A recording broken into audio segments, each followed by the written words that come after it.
Le moteur japonais qui a humilié les supercars européennes, le 2JZ de la Supra. Imagine un moteur conçu pour une berline familiale qui devient accidentellement le moteur le plus légendaire de l'histoire du tuning. Un moteur que Toyota pensait être suffisant qui finit par supporter 1000, 2000, parfois 3000 chevaux sans exploser. Un moteur qui coûte $35 000 en 1993 mais qui humilie des Ferrari à $200 000 sur circuit. Le 2JZ GTE de la Toyota Supra MK4. 6 cylindres en ligne. 3 litres. Biturbo. 280 chevaux d'usine. Des chiffres qui semblent modestes.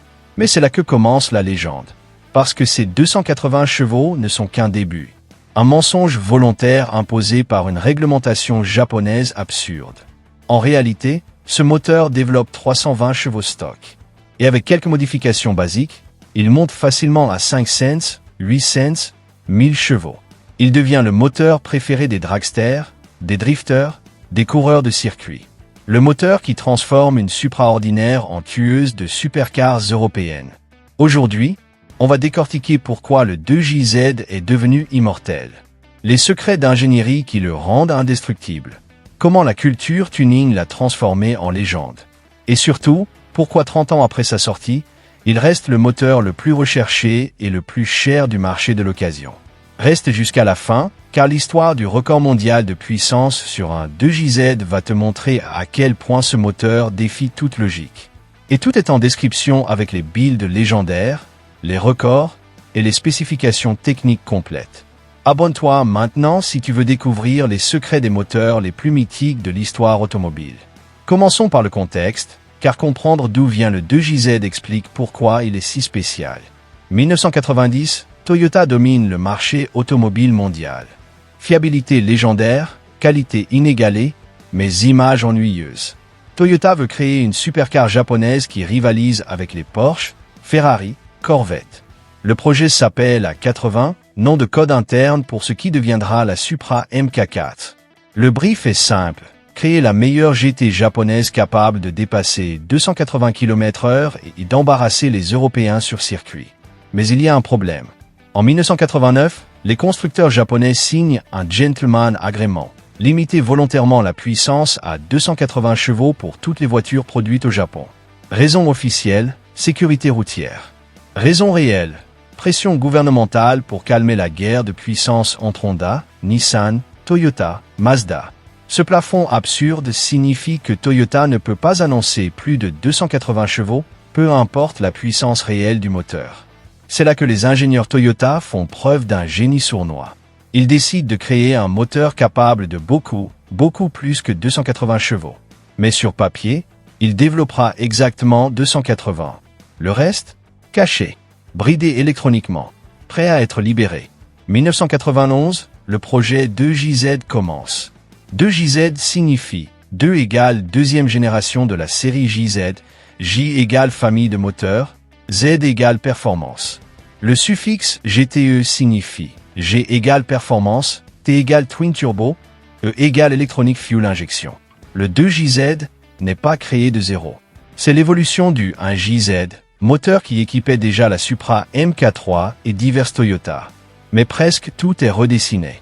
Le bloc, les pistons, les bielles, la culasse, tout. N'oublie pas de regarder en description. J'ai mis des animations 3D complètes du 2JZ avec chaque composant détaillé, plus des comparaisons avec les moteurs européens équivalents de l'époque. La décision la plus importante, le bloc moteur sera en fonte. Pas en aluminium comme les moteurs modernes. Fonte. Matériau archaïque, lourd mais indestructible. Pourquoi la fonte? Parce que les ingénieurs Toyota savent que ce moteur sera poussé bien au-delà de ses spécifications d'origine. Ils savent que les tuneurs vont tripler la puissance. La fonte peut encaisser ça. L'aluminium non. Le bloc en fonte du 2JZ pèse 100 kg de plus qu'un bloc aluminium équivalent. Mais il peut supporter 3 fois la pression sans craquer. C'est un compromis conscient. Sacrifier le poids pour la résistance absolue. L'alésage est généreux, 86 mm.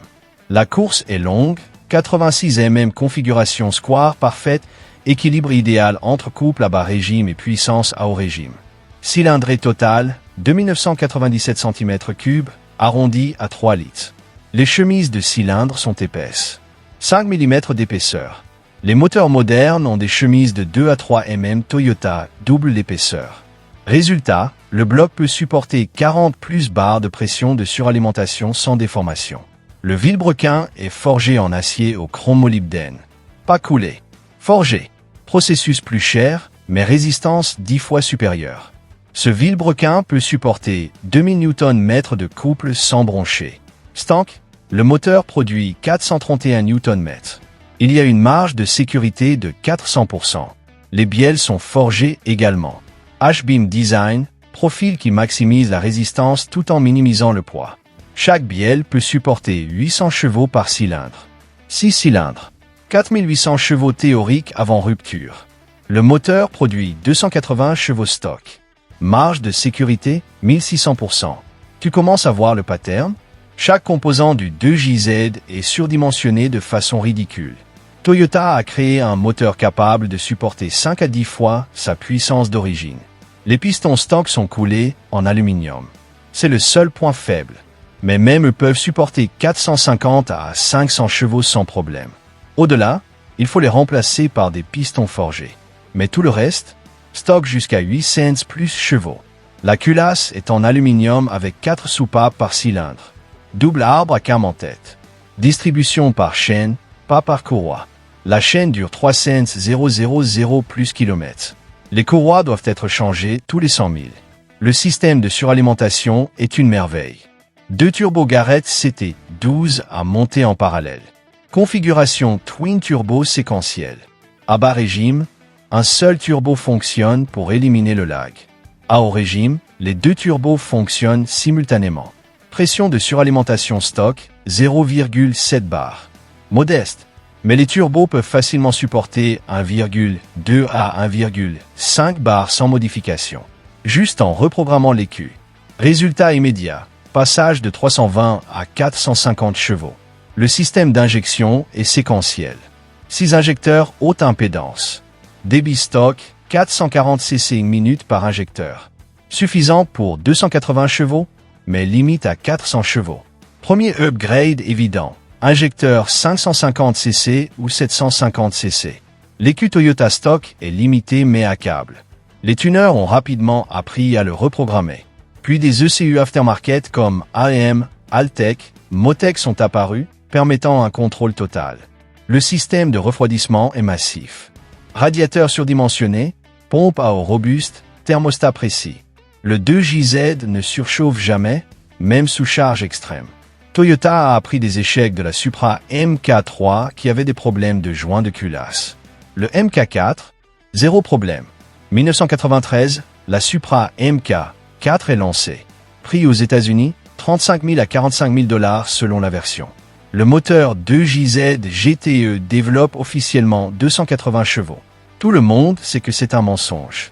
Les tests indépendants mesurent 320 plus chevaux aux roues, soit environ 380 chevaux au vilebrequin. Toyota ment ouvertement. Mais personne ne se plaint. Les acheteurs savent qu'ils ont un moteur sous-estimé et surconstruit. Les premières années, la Supra se vend modestement. C'est cher pour une Toyota. Les gens préfèrent acheter des Corvettes ou des Porsche 911 pour le même prix. Mais quelque chose commence à se passer dans l'underground tuning. Les tuneurs découvrent que le 2JZ est un bloc de Lego motorisé. Chaque pièce peut être upgradée facilement. Turbo plus gros, boulton simple, injecteur plus gros, plug and play, intercoolé plus grand, installation directe, échappement libre, gains immédiats. 1995, les premiers builds 5 cents plus chevaux apparaissent. Simple, turbo single plus gros, injecteur 1000 cc, ECU aftermarket, downpipe, intercoolé. Coût, 5 000 à 8 000 $. Résultat, Supra qui détruit des Ferrari 355, des Porsche 911 turbo, des Corvette Z06. Les Européens ne comprennent pas. Une Toyota de 40 000 $ ne devrait pas battre une Ferrari de 150 000 $. Mais ça arrive. Encore et encore. Sur circuit, en drague, en route. La Supra devient la tueuse de supercars. 1997, les builds 700 plus chevaux deviennent courants. Les turbos Garrett GT35 ou GT42 remplacent les CT12 à stock. Pression monte à 1,5 bar. Injecteur 1600 cc pompe à essence haute pression. ECU standalone. Transmission renforcée. Ces Supra modifiés font 0 à 100 km/h en moins de 3,5 secondes. Un quart-mile en 10 secondes. Vitesse maximale limitée seulement par l'aérodynamique et le courage du pilote. 2001, Fast and Furious sort en salle. La Supra orange de Paul Walker devient iconique. Le film popularise massivement la Supra et la culture tuning japonaise. Les prix de Supra d'occasion explosent. Une Supra qui valait 20 000 $ en 2000 vaut soudainement 40 000 $ en 2002. 2005, les premiers builds 1000 plus chevaux apparaissent. Blockstock 2JZ. Juste piston forgé, bielle renforcée, joint de culasse métal, turbo monstrueux. 1000 chevaux. Moteur fiable. Ça semble impossible, mais c'est réel. Les ingénieurs européens sont choqués. Leurs moteurs aluminium ultra sophistiqués explosent à 600 chevaux. Le 2JZ en fonte archaïque tient la 1000. Comment? La réponse? Surdimensionnement massif. Toyota a créé un moteur où chaque composant a 10 fois la résistance nécessaire. C'est du overengineering japonais au maximum. 2010, les builds 1500 plus chevaux deviennent possibles. Bloc toujours stock dans certains cas. Arbre à cam custom, ressort de soupape renforcé, système d'huile amélioré, turbo gigantesque. 1500 chevaux sur un bloc conçu en 1991. 2015, record mondial. Une Supra de drag racing développe 2200 chevaux. Bloc 2JZ de base, chemise renforcée, piston et bielle sur mesure. Mais l'architecture fondamentale, celle dessinée par Toyota en 1991. 2020, des builds atteignent 3000 plus chevaux. À ce niveau, presque tout est custom. Mais le bloc de base, l'architecture, la fondation, toujours le 2JZ. Aujourd'hui, en 2024, 31 ans après sa sortie, le 2JZ reste le moteur le plus recherché du monde tuning. Une Supra MK4 en bon état coûte 80 000 à 150 000 $. Plus cher qu'une neuve en 1993, ajustée de l'inflation. Un moteur 2JZ complet d'occasion coûte 5 000 à 15 000 $ selon l'état. Des gens achètent des Lexus GS3 Sense ou IS3 Sense juste pour récupérer le moteur 2JZ, version non-turbo 2JZ GE, et le convertir. Pourquoi cette obsession 30 ans plus tard? Parce qu'aucun moteur moderne ne combine ces qualités. 1. Fiabilité absolue.